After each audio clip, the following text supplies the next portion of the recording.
এইখান থেকে ঠাকুরকে দেখা যাচ্ছে। জানি না ঠাকুর দেখতে পাবো কি জগন্নাথ এখান থেকে দেখা যাচ্ছে। একটা মেয়ে এসে গাট করে দিল।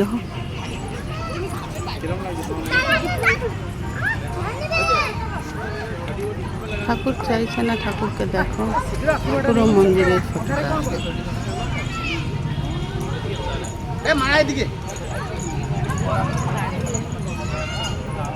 ঘরে বসে ঠাকুরকে দেখবে, সেটাই ঠাকুর চাইছে না। লোক অনর্গল ঢুকেই যাচ্ছে। চলো, ঠাকুর যতটা দেখতে দিয়েছে। এই একটা মন্দির,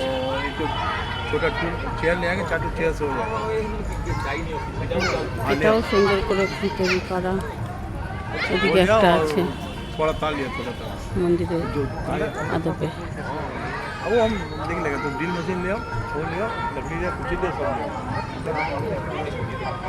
এটাও একটা দেবদেবীর মন্দির। যাই হোক, উপরে ত্রিশূল আছে।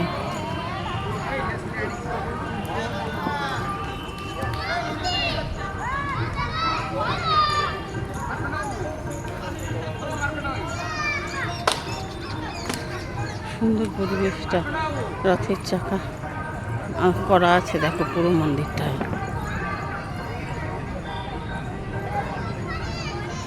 পুরো রথের চাকা করা আছে, বিগ্রহ একটা কেন সুন্দর করে করা আছে রথের চাকার উপর, মানে রথের উপর মন্দিরটা।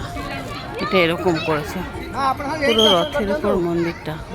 এই যে ঘোড়ায় টানছে রথ। ওদিকেও একটা আছে, এটা আমি দেখাচ্ছি তোমাদের। ওদিকে একটা মন্দির আছে, সুন্দর সুন্দর কারুকাজ করা, আলপনা দেওয়া আছে, বাইরেটা ভালো। এদিকে পরিবেশটা আরো সুন্দর দেখো, গাছ, সুন্দর ছোট ছোট মন্দির। এই একটা মন্দির,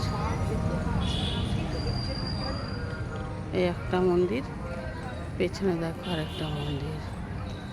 একই কায়দায় সবই চক্র লাগানো আছে। এটা সুন্দর একটা গার্ডেন।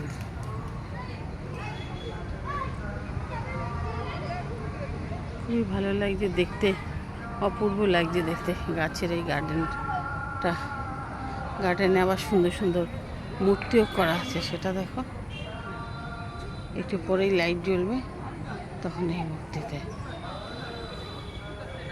সুন্দর মূর্তি।